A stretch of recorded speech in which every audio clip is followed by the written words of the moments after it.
और अब हम आपको दिखाने वाले हैं, जी हाँ, वो घटना जो कल घटित हुई। जी हाँ, शाम के करीब 6 साढ़े 6 बजे के लगभग एक बिल्डिंग, जी हाँ, महाड़ में इम्पीरियल गार्डन, जी हाँ, जो धराशायी हुई, जिसमें कई लोगों की जानें भी गईं। जी हाँ, ये मैं आपको कुछ क्लिप्स जो दिखा रहा हूँ, ये मैं जिनसे बात करने वाला हूँ, ये उनके कामों की क्लिप है। ठीक है, आगे बढ़ते हैं। और ये कुछ दृश्य हैं जो मलबे हटाते हुए लोगों की तस्वीरें हैं। जी हाँ, इसमें एनडीआरएफ और वहाँ के कई सोशल कार्यकर्ता इस कार्य में लगे हुए हैं। तो आगे बढ़ते हैं। नमस्ते दोस्तों, जी हाँ, मैं हूँ जनता का दोस्त और आपका होस्ट आशीष चौधरी। और महाड़ में तारिक गार्डन बिल्डिंग जो कि कल शाम को धराशायी हुई और कई घरों को बर्बाद कर गई। जी हाँ, एक 4 साल का बच्चा को एनडीआरएफ की टीम ने रेस्क्यू किया है। लेकिन ऐसी घटनाएं क्यों होती हैं बार बार? ऐसे महाराष्ट्र में कोई ये पहली बार बिल्डिंग नहीं गिरी है, ऐसे कई बार बिल्डिंगें गिर चुकी हैं। लेकिन ये बिल्डिंग गिरने का मामला जो है वो 4-5 साल के भीतर हुआ है और सिर्फ 5 माले की ये बिल्डिंग थी। तो आखिर ऐसी बिल्डिंगें कैसे तैयार की जाती है और कैसे भूखंड हो जाती है? आइए इस मामले में बात करें, जिन्होंने कई इस तरह के केसेस देखे हैं और कई इस तरह के केसेस झेले हैं। के कुमार जो कि सोशल एक्टिविस्ट हैं और हमारे साथ आज बने हुए हैं। तो हम बात करेंगे कुमार जी से। कुमार जी, बहुत बहुत स्वागत है आपका। हम आपसे जानना चाहते हैं कि इस तरह की जो बिल्डिंग्स बनती हैं और धराशायी होती है और कई लोगों की जानें लेके चली जाती है, इनको पास कैसे किया जाता है और इसके आगे की क्या प्रणाली होती है, उस पर थोड़ा रोशनी। आशीष जी, देखिए, जो कल महाड़ में बिल्डिंग गिरी, ये अवैध बिल्डिंगों की एक श्रृंखला में एक बिल्डिंग गिरी। इसके पहले भी बहुत सी बिल्डिंग गिर चुकी है। आपको शायद याद होगा 2013 में एक ऐसी बहुत बड़ी घटना हुई थी मुंब्रा में, जिसमें 90 लोग मारे गए थे। और उसमें हमने तो पीआईएल भी फाइल किया था और पीआईएल का अच्छे रिजल्ट भी आए।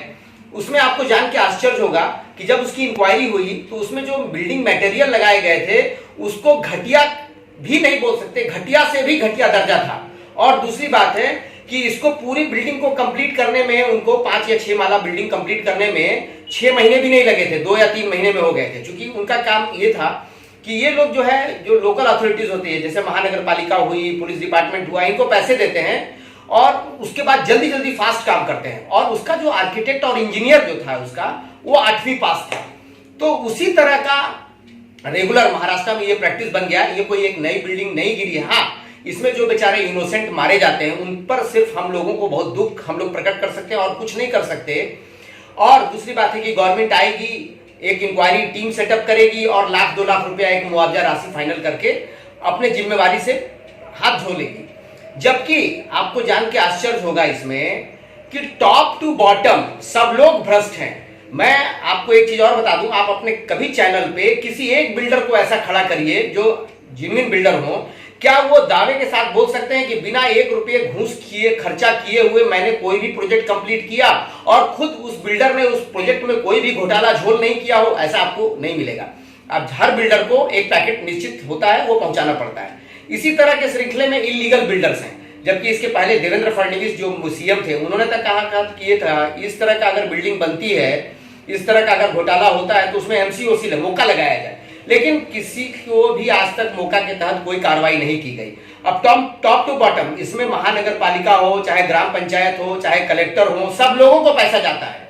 और दूसरी बात मैं आपको बता दूं कि ये कोई आज एक घटना खत्म, ये बिल्डिंग गिरने के बाद दूसरा नहीं गिरेगा, ऐसी कोई बात नहीं है। आप अगर और जांच करें तो कितनी बिल्डिंगें इस तरह से बन रही हुई। इवन लॉकडाउन में धड़ल्ले से लोग अवैध बिल्डिंगें बना रहे थे, क्योंकि बहुत लोगों का ध्यान इस पर कम रहेगा। तो इसमें यह कहना है, हमसे आशीष जी, यही आपसे कहना है कि ये एक अंत नहीं है, आगे आने वाले और आप इस तरह का घटना देखेंगे। जी, तो कुमार जी, जैसे आपने कहा कि नीचे जो है वो पैसों की बंटवारी हो जाती है, लेकिन ऊपर भी तो ऑफिसर हैं। ऊपर मंत्री लेवल होता है, मिनिस्टर लेवल होता है, आमदार लेवल होता है, खासदार होता है, कलेक्टर, कमिश्नर। तो ये सब जो श्रृंखलाएं हैं, ये जो बड़ी बड़ी ऑफिसर्स और अधिकारियों की जो संख्याएं हैं, ये क्या काम करती हैं आशीष जी, आपने बहुत अच्छी बात कही कि बाकी ऊपर के लोग क्या करते हैं। तो मैं आपको बता दूं, जनरली जहां तक जितने भी अवैध निर्माण होते हैं, ये किसी ना किसी, इसके जो बिल्डर होते हैं ना, किसी न किसी राजनीतिक दल से जुड़े हुए होते हैं। बहुत में तो देखा गया कि कॉर्पोरेटर खुद इसमें शामिल होते हैं। जैसे अभी हमने रिसेंटली एक PIL फाइल किया है, 400 घर नवी मुंबई में बनी है, और वो भी महानगर पालिका के जमीन पे। उसमें कॉर्पोरेटर लोगों ने ही मिलकर बनाया है, और बनाया तो बनाया, आज तक उसको प्रोटेक्ट भी कर रहे हैं, उसको तोड़ने के लिए, उसको गिराने के लिए, जगह खाली करने के लिए मेरे को PIL में जाना पड़ा।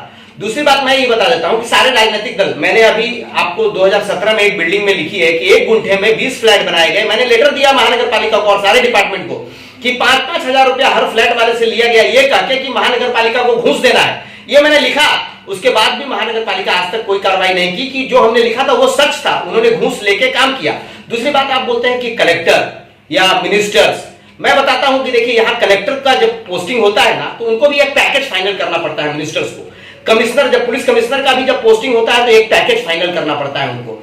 और हर राजनीतिक दल देखती है कि उनके फेवरेबल कौन कलेक्टर हैं, उनके फेवरेबल कौन पुलिस कमिश्नर हैं, उनकी पोस्टिंग की जाती है और उनका एक पैकेट निर्धारण कर दिया जाता है कि आपको इतना देना है ऊपर तक, नीचे से ऊपर तक। तो उन लोग आते हैं तो अपने हिसाब से वो तहसीलदार बिठाते हैं, अपने हिसाब से SDO को बिठाते हैं, एडिशनल कलेक्टर को बिठाते हैं, और ये धंधा, ये बिजनेस चालू हो जाता है। तो ऐसा नहीं है कि पैसा यहां से ऊपर तक नहीं जाता, मिनिस्टर तक जाता है, CM तक पैसा जाता है। ये हर लोग जानता है, मैं नहीं हूं ऐसा नहीं जानता, एक एक आदमी जानता है कि बिना पैसा दिए इस देश में, इस राज्य में कोई काम नहीं होता है। दूसरी बात मैं बता देता हूं आपको कि जैसे पुलिस कमिश्नर है, उनको भी एक पैकेज फाइनल करना पड़ता है, फिर वो आएंगे, फिर नीचे अपने थानेदार से पैकेज फाइनल करेंगे, वो पुलिस स्टेशन में उस तरह के लोग बैठाएंगे। कुछ दिन पहले मैंने आप ही के चैनल में दिखाया था कि एक हवलदार 15 करोड़ का एसेट्स बनाया हुआ है नवी मुंबई में। पूरी दुनिया देखी, DG देखा, सब कोई देखा, पुलिस कमिश्नर यहाँ के भी देखे, लेकिन उन्होंने कोई कार्रवाई नहीं की। उनको मालूम है कि ये हमारा ही काम कर रहा है, वहां से लेके ये पहुंचाता है, तब जाता है ऊपर तक, पूरे सिस्टम में ये बढ़ता है प्रसाद। Buckle number 1369। हाँ, 1369। और दूसरी बात, सुप्रीम कोर्ट ने अपने ऑब्जर्वेशन में कहा है कि हर पब्लिक रिप्रेजेंटेटिव जब नॉमिनेशन फाइल करते हैं अगले 5 साल में, 5 साल में, तो उनका 550 टाइम्स उनका इनकम बढ़ जाता है। हम और आप पढ़े लिखे लोग दिन रात पैसा लगा के बिजनेस करते हैं, वो बिजनेस फेल हो जाता है। वहीं पर कोई एक आमदार खासदार अपना बिजनेस करता है, जबकि वो पब्लिक में अपना समय दिखाता है। वो खास पढ़े लिखे लोग भी नहीं होते हैं जो बिजनेस के स्पेशलाइज्ड हो, उनका हर बिजनेस प्रॉफिट जनरेट करता है। तो ये भी एक सोचने की बात है कि उनके हर धंधे प्रॉफिट में आ जाते हैं, और हम लोग MBA किए हों, चाहे जो भी किए हों, वो अगर कोई धंधा करते हैं तो फेलियर के चांसेस ज्यादा हो जाते हैं। तो आप ये समझ लीजिए कि करप्शन, मतलब एक कहावत है कि हमाम में सब नंगे हैं। तो आपको मैं और एक एग्जांपल देता हूं, आप कोई बड़ा काम लेके आइए जिसमें 5-10 करोड़ रुपया बांटता हूं, मैं आपको सेट करके देता हूं, नीचे से चपरासी से लेके कलेक्टर से लेके मिनिस्टर तक सेट करके मैं देता हूं, आप पैसा दीजिए और काम कराइए। इसमें ना शर्माने की बात है, ना डरने की बात है। और दूसरी बात है, ये सिस्टम हम और आपने ही खड़ा किया है, हम जनता ने ही खड़ा किया है। क्योंकि जनता जब वोटिंग डालती है तो जात पे, धर्म पे, भाषा पे, प्रांत पे और नोट पे, दारू पे, तो जब इस तरह का हम पब्लिक रिप्रेजेंटेटिव बनाएंगे तो उनके नीचे से जो आएगा, सेटिंग में आएंगे लोग इसी तरह के आएंगे। क्योंकि वो जब वोट लेने के लिए खर्च करते हैं तो उनका भी एक दायित्व बनता है कि वो कमाएं, क्योंकि अगले साल 5 साल के बाद फिर उनको उसी तरह से पैसे बांटने हैं। तो ये कहीं ना कहीं से जड़ हम ही हैं, और हम जब तक नहीं सुधरेंगे तब तक ये नहीं सुधरेगा। आज इतने 50 लोग मरे, 60 लोग मरे, इसके पहले भी कितने लोग मिले। कोई जन आंदोलन नहीं होता, कोई जन क्रांति नहीं होती है, कहीं से भी इनको मतलब रिस्पॉन्सिबल नहीं बनाया जाता जब तक हम इनके खिलाफ नहीं आवाज उठाएंगे। आज देखिए रायगढ़ में हुआ, मैं आपको रायगढ़ का एक केस बताता हूं, नाम लेके बोलता हूं। अभी कुछ दिन पहले, साल भर हो गए, एक SDO कोर्ट से मैंने एक ऑर्डर पास कराया। वो भी ऑर्डर गवर्नमेंट के फेवर में है कि गवर्नमेंट का, डिपार्टमेंट का ऑर्डर गवर्नमेंट की जमीन को बचाने के लिए निकाला गया कि इस जमीन के निर्माण पे तुरंत रोक लगाया जाए, नहीं तो सरकार को अपूरणीय क्षति होगी। और वो SDO ने लिखा एडिशनल कलेक्टर को, हम लोगों ने भी एडिशनल कलेक्टर को लिखा। एडिशनल कलेक्टर का नाम है, जो अभी प्रेजेंट है, मिस्टर भरत सितोड़े। लेकिन भरत सितोड़े इतने भ्रष्ट आदमी हैं कि इन्होंने आज तक फाइल को दबा के रखा, आगे कहीं कोई कार्रवाई नहीं की, और उन्होंने उसको ट्विस्ट करने की भी कोशिश की, ताकि चूंकि वो पहले खा चुके हैं और वो सोचते हैं कि अगर हमने इसको आगे बढ़ा दिया तो जो हमने बिल्डर से लिया है या बिल्डर से फिर लेने का जो रास्ता बनता है वो रास्ता बनेगा नहीं।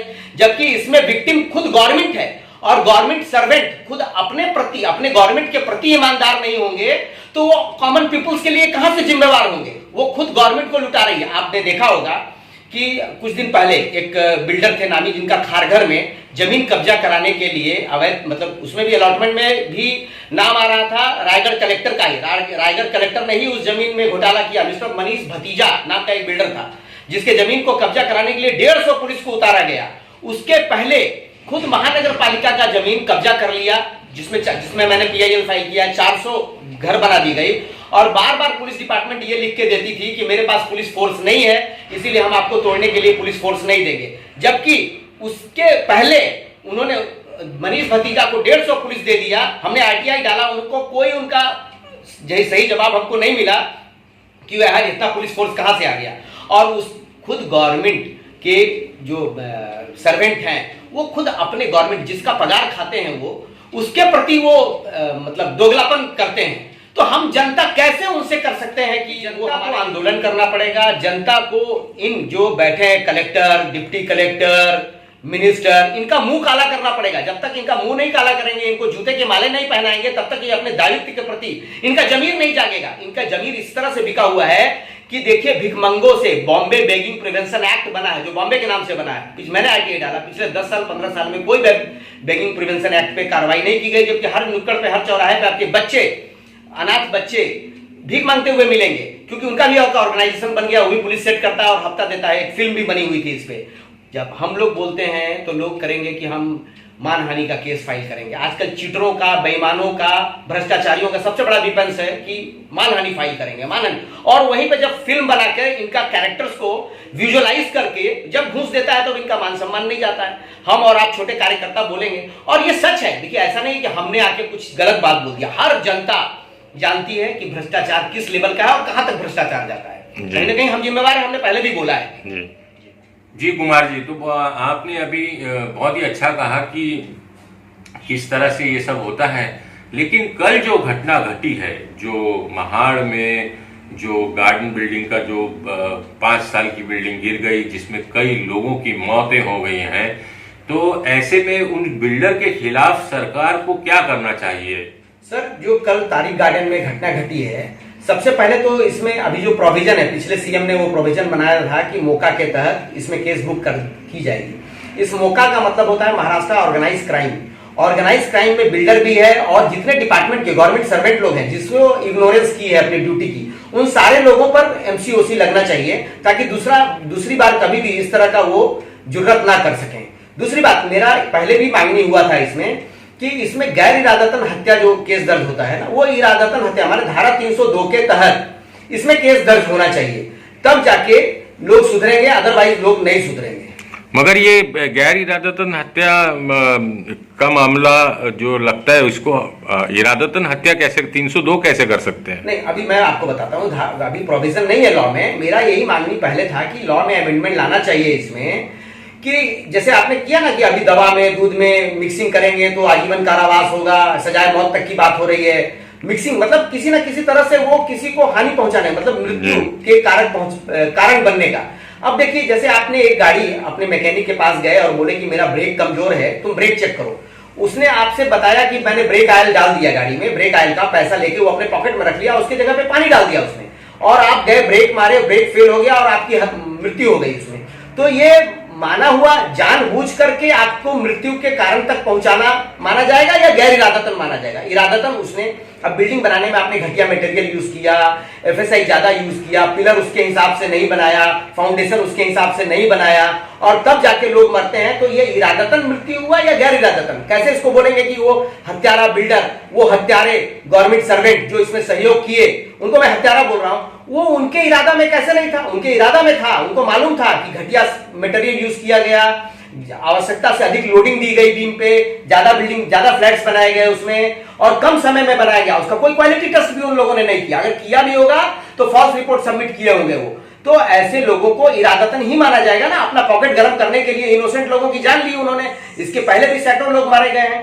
तो किसी का जान लेना इतना आसान नहीं होना चाहिए किसी भी इस तरह के एक्ट से। इसीलिए मैं बार बार मानता हूं कि इस तरह का एक्ट जब भी हो तो इस पर धारा 302 लगाया जाना चाहिए। ऐसा हमको पार्लियामेंट में अमेंडमेंट लाना चाहिए लॉ में जी। ये मांगनी है मेरी। जी कुमार जी, ये आखिर कब तक ये भ्रष्टाचार चलते रहेगा? साहब इसको भ्रष्टाचार मत बोलिए, इन लोगों ने इस भ्रष्टाचार को शिष्टाचार बना दिया है। अब भ्रष्टाचार बोलेंगे तो वो अच्छा नहीं लगेगा। अभी शिष्टाचार हो गया, ये शिष्टाचार के रूप में लिखते हैं। ये तब तक चलेगा जब हम जनता जब तक इनके खिलाफ विद्रोह नहीं करेंगे, इनके खिलाफ बिगुल नहीं फूकेंगे, और जिस तरह से अपना घर टूटा, जिस तरह से ये मरे, वैसे इनका घर भी टूटना चाहिए, इनके भी मुंह में कालिख लगने चाहिए, इनको भी जूते के माले पहनाने चाहिए। हम तो और कुछ ज्यादा बहस होकर नहीं बोल सकते कि हमारा भी एक लिमिटेशन हो सकता है, लेकिन आदमी का खून इतना खौलता है कि जो गति इनकी हुई वही गति इनकी भी होनी चाहिए। जो भ्रष्टाचारी लोगों ने इस तरह से पैसे लेकर के इनोसेंट को मरने का कारण बनाया,